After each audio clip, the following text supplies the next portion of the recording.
What's up, guys? Today we're going to be talking about the OnePlus 7 Pro in 2022 and 2023. Going into 2023, I get a lot of questions about this phone. So this phone sparked my interest because today's video partner is with Mint Mobile, guys, and I was really excited about that, bringing them on board to the channel. And I was like, one of the phones that I can just test out with this service is going to be the 7 Pro, because it just blew my mind when I picked it up again and how just nice this phone is. Even though I've been using the Pixel 7 Pro, iPhone 14 Pro, the S22 Ultra, this phone still is just an awesome older flagship, and it's super cheap. Alright, guys, so you can find the 7 Pro for around 175 bucks. It's just absolutely crazy how cheap this phone has gotten over the years now. 175. Typically, they're ranging around 250 depending on your configuration, whether you go 128 or 256.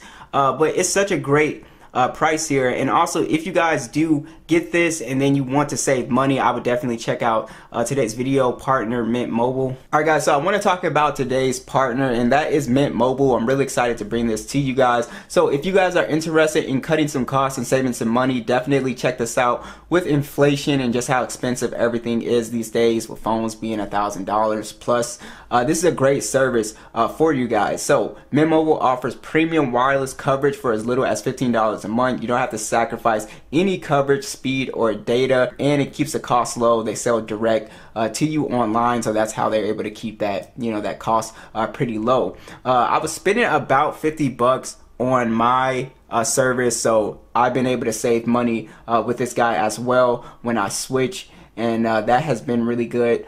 So the speed has been really great as well too. I want to show you guys the speed test I did, so you can see I went ahead and ran this test, and you can see we got perfect signal, 35.65, and then 9.57 for the upload as well too. So you can go ahead and activate it. It's very easy. You can do the eSIM and do it that way straight from your phone, or you can go ahead and do the traditional SIM, which I did on my OnePlus 7 Pro here. I just popped it in, activated it. It was super fast, very easy. You just have to download the Mint app, and everything goes really, really smoothly here. They also have a family plan as well too. They'll let you set up a super affordable plan with just as little as 2 lines. Check out the link down below if you want to get started with the $15 a month plan. It will be down below. Mint Mobile, Matthews Tech. Check that out, guys. Alright, guys, so the first thing I want to talk about is the display on this phone.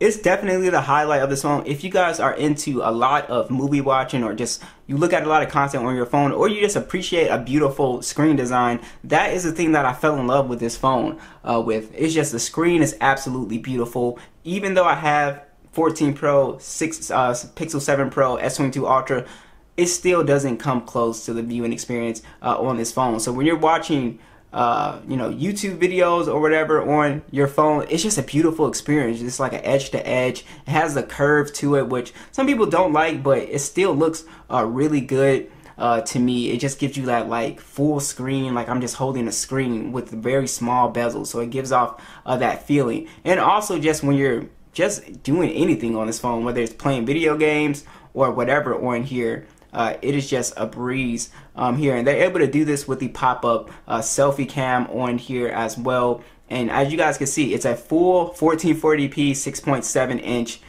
display here. It is Fluid AMOLED, and it is 90 hertz as well too, so it doesn't feel outdated compared to some other phones. Yes, it's not 120 hertz, but it's not 60 hertz display, so it still has that really smooth kind of feel to it as well. So I just think this phone's display has just aged so well, to the point where it still looks futuristic, even next to one of the latest flagship phones, like even the 14 Pro. It still looks like a futuristic device, right? That's absolutely crazy to me. It is still pretty bright as well too. I don't really have issues viewing this outdoors, and the PPI, like I said, is super high on here as well too. Icons are all sharp. You can watch 1440p content. I mean, it's really an impressive display here. So what a lot of people probably don't expect is for an older flagship that came out in 2019 to actually be good at gaming. Not only is this phone still great at gaming, but it's actually well more optimized than some other flagship phones here.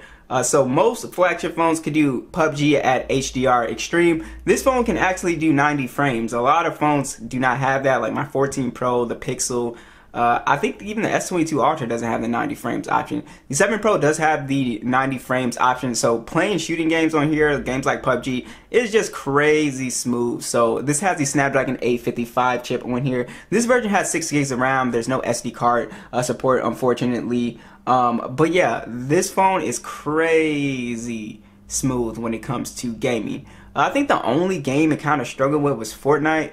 But everything else, it still plays really well. And make sure you guys peep the screen, guys. Look how nice this looks playing PUBG without a little hole in the display or without like a little big notch. It's still a great gaming phone. So definitely, if you guys like, you know, the idea of gaming on a screen like this, I would definitely check this phone out for that. Sometimes I just like to play games on this phone. Simply because of the screen, even if it's just like small games like Subway Surf or something like that.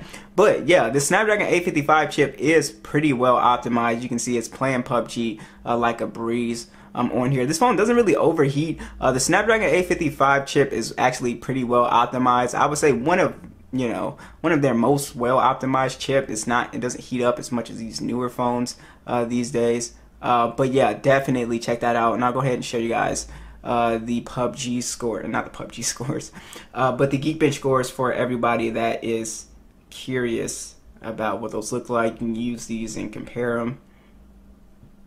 This is the latest one, so you can see on Android 11 here. And speaking of Android 11 here, so this is very important for people who buy older flagship phones. So this phone will get Android 12. It's still in its beta stages right now. There's a few betas going on around. I don't like to put betas on my phone because battery life is typically terrible and there's tons of bugs.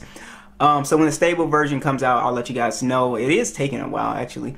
But yeah, that will be the last update, and then this phone will get a few years of security patches as well too. So you get Android 12 and you get a few years of security patches. So you can keep this phone for another 3 years, no problem. It's still gonna get security updates. So that is also something you guys just need to know. Also, one of the things about this phone is that I think the stereo speakers are top notch on this device. Just so you guys can hear.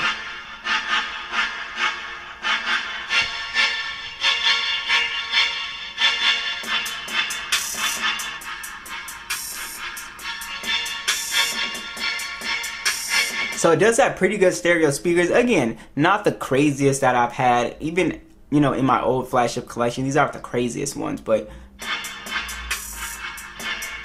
they get pretty good bass quality. If you cover this one, this top speaker does a pretty good job as well too. So overall speaker quality is pretty good. It's very loud. I've never had an issue with this device, and I've used this phone for years as my main device.